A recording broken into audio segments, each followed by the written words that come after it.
Coming up on this episode, what makes you different from everyone else on the planet? What wild sport has kids racing after kites in Afghanistan? And what tiny invention changed fashion forever? To know more, stay tuned.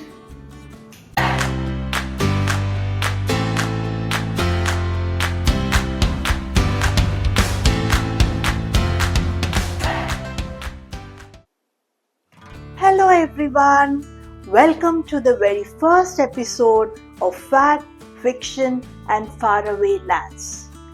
Let's open the hive of truths and stories.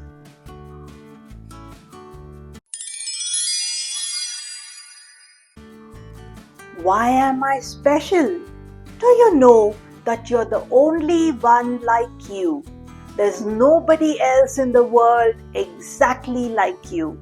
Why is that? The combination of your voice, hair, skin, eyes, fingerprints, tongue prints, and even footprints are unique.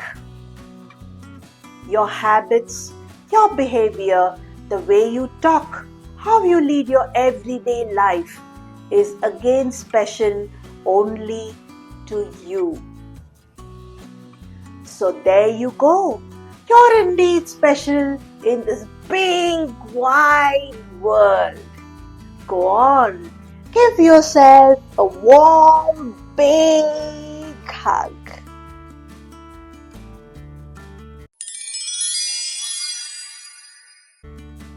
Town Mouse and the Country Mouse. Once upon a time, there were two little mice. One of them lived in the town and the other lived in the country. One day, the town mouse went to visit the country mouse. He had never been to the country before, so he was very excited.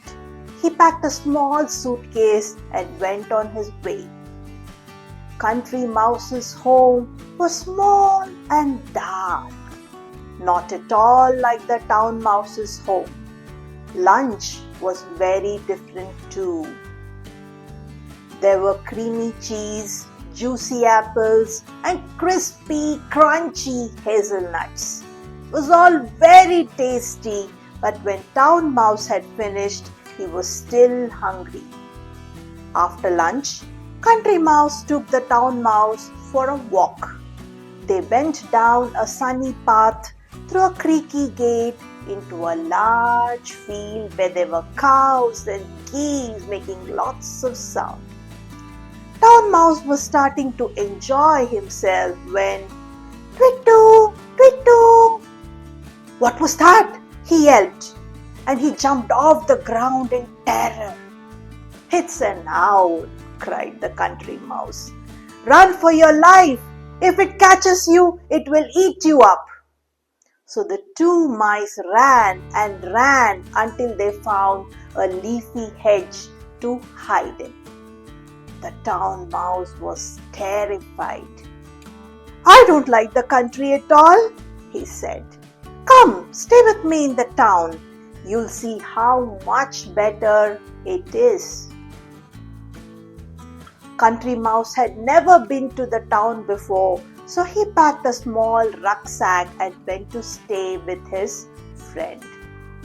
Town Mouse's home was huge and grand, not at all like the Country Mouse's home. Lunch was very different too. Instead of apples and nuts, there were sandwiches and cupcakes and chocolates. Lots and lots of them. It was tasty, but soon Country Mouse began to feel a bit ill. After dinner, the friends went out for a walk. They walked past shops and offices and houses. Country Mouse was just starting to enjoy himself when "Pepe, Pepe, Pepe." "What's that?" he asked fearfully, looking around him. "It's just a car," said the town mouse. "There are lots of them in the town. It's nothing to be afraid of." Then the mice walked through a park. past a church and down a wide road.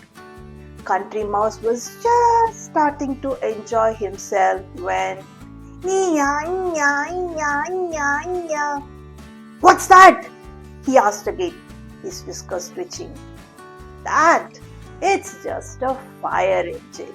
There are lots of them in the town. It's nothing to be afraid of. As the mice pitter-pattered home, they passed a playground, a school, and a pretty garden. Country Mouse was just starting to enjoy himself when meow, meow, meow. What's that? He squeaked, his eyes as wide as saucers. It's a cat! Cried the town mouse. Run for your life! If it catches you, it will eat you up. So the two mice ran and ran all the way back to Town Mouse's home. Country Mouse was very terrified. I don't like the town at all. I'm going home, he said. But how can you be happy living near that horrible owl and those geese and the cows? Said the town mouse. They don't scare me, cried the country mouse. How can you be happy living near the cars and the fire engines and that terrible cat? They don't scare me, cried the town mouse. The two mice looked at each other. Who was right and who was wrong? They would simply never agree. So they shook hands and went their separate ways. The town mouse to his grand home and country mouse to his cozy one. Home, sweet home, said the town mouse, leaving a deep, happy sigh. Home, sweet home, cried the country mouse, smiling a big, happy smile. And the two of them lived happily ever after, each in their own way.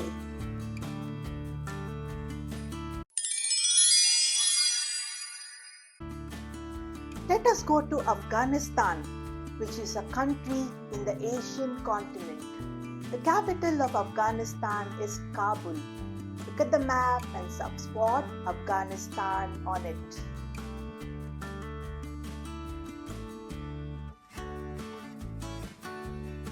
Do you know that kite flying is a traditional sport in Afghanistan?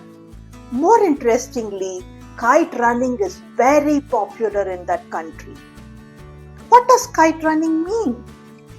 Let's say a group of people have a kite flying competition where each person is trying to cut the kite of somebody else. There are a group of people called the kite runners waiting for this moment. Now, when somebody cuts a kite, the kite runners run behind the kite and one of them manages to catch it before it falls to the ground.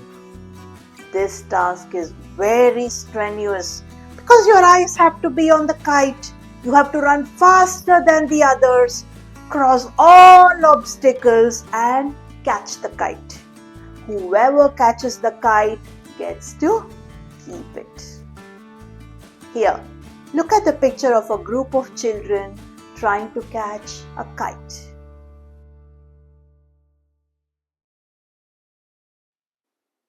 Interesting, isn't it? Today's invention is a very interesting one. For if it was not invented, you wouldn't be able to sew clothes. Can you guess which is this invention? Yes, it's the sewing needle or simply the needle. The first evidence of the sewing needle was found in South Africa. According to researchers, sewing needle was first created 30,000 years ago.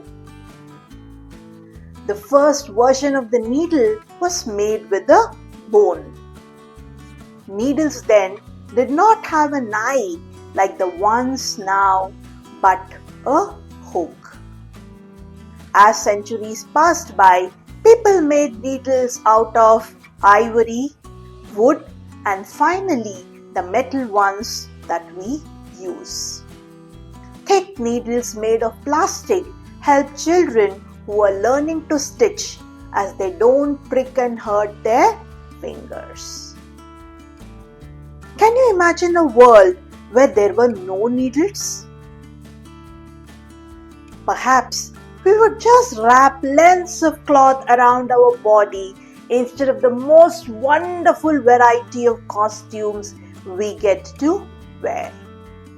Do you have any ideas on how we could make clothes without the needle? Think about it. Share them in the comments. Today's word is virtuoso. virtuoso. A virtuoso is someone who's extremely good at something, especially in music or art. Imagine a boy who plays the piano so beautifully that everyone stops to listen. He just plays the notes. He makes them sing. That's a virtuoso.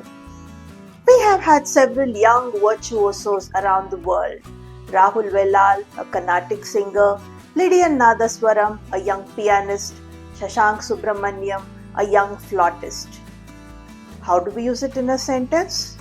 My sister is a virtuoso on the violin. She can play really hard songs without even looking at the notes. Do you know of any virtuosos? Let me know in the comments.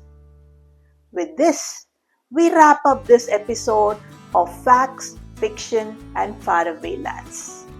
See you next Friday for another episode on Kavita Story Hive.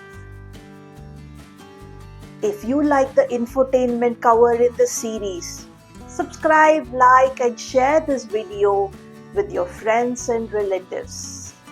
Bye Story Explorers! See you again! Ciao!